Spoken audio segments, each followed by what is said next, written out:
Hello, everyone. Welcome to another episode of the 808 Podcast. It's a podcast where I interview business owners, CEOs, and whoever else I feel like. It is 4 questions in 8 minutes and 8 seconds because 808 looks like Bob, and here we go. Question number 1 in a few sentences. Tell me who you are and what do you do? My name is Levi Sauerbrei. I've been an IT professional for several decades now, working in a variety of different industries. And these days I assist small companies use technology to make their worlds easier. Boom. Love it, Levi. Question number 2. What advice do you want to share? Go. So when I talk to small business owners, most of them view technology as an obstacle to overcome unless they're in the technology industry. But what I want to talk about is when you should use technology, what is technology, and how do you go through that whole decision process if you don't have the expertise to do it? So what I tell people, particularly when they're just starting out, is you should build your process first. You don't need computer software right out of the gate. Use Post-it notes. Make your CRM in a spreadsheet. You don't need a CRM on day one. You don't have prospects yet. You don't have clients yet. You don't need to track that stuff. Make your process. And then after about 3 months, figure out which parts of the process are taking too much of your time. Because as a business owner, time is the most precious commodity you've got. It's not even investment capital. It's time. I only have so many hours in the day. What am I spending my hours doing, or what is my employee spending their hours doing that could be time reclaimed by automation or by a better filing system? At that point, look at what that pain point is, and then go to an unpaid endorsement for Capterra, but go to a site like Capterra that has software reviews and type in whatever that problem is and see what's available on the market. Do a little bit of testing. Free trials are wonderful. Most reliable software companies will have a free trial. If somebody wants money up front, you should probably look somewhere else as a small business owner. We're not buying Salesforce. We're not buying Cisco. We're buying something just for our small company. Mm-hmm. And I'm talking about things like for CRM, there's tools like Untitled or Capsule CRM. These are, they give you 2 users free and you can use it for months in that model and then start paying for it. But find a pain point first. Don't think that you need to have the new business owner starter kit coming out of the gates. You probably need Office software. So that's probably Microsoft or G Suite. You probably need some kind of bookkeeping and invoicing software. So maybe that's QuickBooks, or maybe you have an accountant.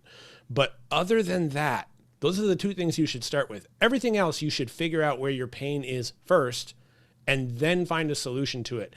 And then about once a year, sit down and review all the tools you're paying for and figure out if they're still solving the problem and figure out what your new pain points are. And so in that way, you build up a technology structure that is actually solving the problems you specifically are having, as opposed to going out and trying to buy something off the shelf.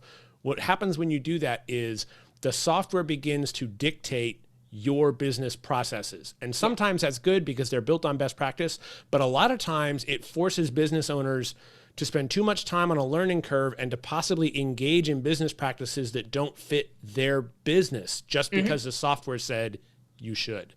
Right. I love that there. So it's kind of like, in my mind, I'm going to do a yes and on you, is basically if you go to a doctor and you say you're sick, you don't feel well, and they just start giving you pills. Oh, you're sick? Okay, here's some pills. Because that's basically what a CRM salesperson is going to do for you.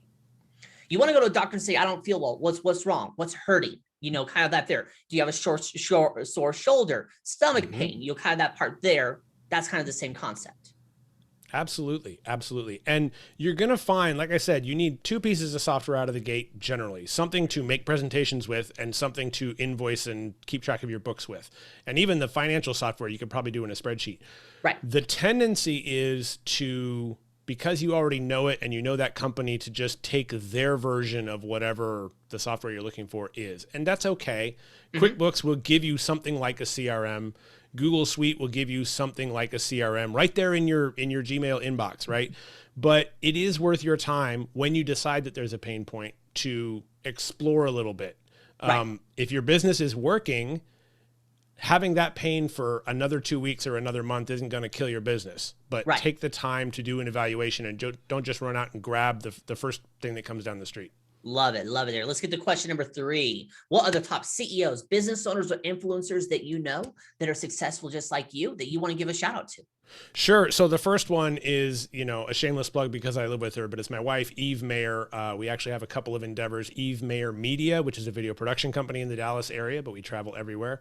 And the other company that I am doing technology for is diversitycrew.com. And that is a full service DEI consulting consortium that handles everything from certifications to corporate culture to training and education. The other one that I want to talk about is Ryan Hodges, who is a friend of mine and exited his previous company earlier. He now runs a software startup called Simplify, which is spelled in an interesting way, but if you look up Ryan Hodges, you'll find it. And that is an organizational assessment tool to kind of let you know how your people are feeling about a variety of topics in a really interesting way. And the third one is Leela Cranford, who is one of our partners at Diversity Crew, but also runs Emergent Research. And Emergent Research is a full service quantitative and qualitative research organization that will help you figure out what your customers want, who your customers are, Right. Is your product hitting the mark? She'll do design, implementation, analysis of all of that stuff. Love that. Again, thank you for all those names there. Let's get to question number 4, 2 minutes and 15 seconds left. Levi, tell me about your first sale. I think my first sale was in lieu of getting a job. I had an opportunity to go work with someone that I had known professionally for years, and they're like, I really want to hire you and it would be perfect. And I said, I really want to see what being an entrepreneur is like. So how about instead of hiring me as a W-2, you pay me on a 1099 and make the check out to this company name that I just thought up. And we'll see how that works, because then I can have other clients too. And 15 years later, I'm still doing that and basically unemployable at this point because I don't know what it's like to have a boss anymore. Yeah, so it's you and me both on that part there. I totally agree, and I don't know what it's like to have a boss. Other than you have multiple bosses, Absolutely, multiple clients. That Absolutely. part there. So hey, you've got 1 minute and 25 seconds left. Promo time. Ask me a question. Talk about your awesome green screen, or the best, since the best know when to be concise and when to end early. We end early. Go. I took the time sometime back in March when we knew we were going to be locked inside to paint the wall behind me green. And then I can put any picture I want up there. I have been through meetings with Baby Yoda, with the Iron Throne, and it's also a good chance for branding because we can put whatever logo for the project we're working on up in the corner. But the biggest thing I found, if you're trying to do this at home, is lighting. Spend $100 on some reasonably inexpensive studio lights, because that is what is going to make the difference between what most of us see on Zoom and something that looks better. I 100% agree. That's why you always want to have light ahead of you and everything there. Hey, you got 34 seconds left. Is there anything else you want to add, or we can end early? And that's okay. I'm ready to go. Let's do it. Okay, let's do it there. We did it there. So, hey, you pulled it off. 4 questions in 8 minutes and 8 seconds. And why is it 8 minutes and 8 seconds? It is 8 minutes and 8 seconds because 808 looks like Bob. There you go. You got it there. Hey, what website are we putting in the description? Let's do diversitycrew.com. It's in the description. It's magic. Levi, thank you so much for being on. Tip of the hat to you. Bob, I appreciate it. You're welcome there. And for everyone else watching or listening, I am legally required to tell you to like, share, comment, subscribe, thumbs up, ring the bell, whatever the heck the social media network tells you to do. You all have a wonderful day. Now, talk to you later. Bye.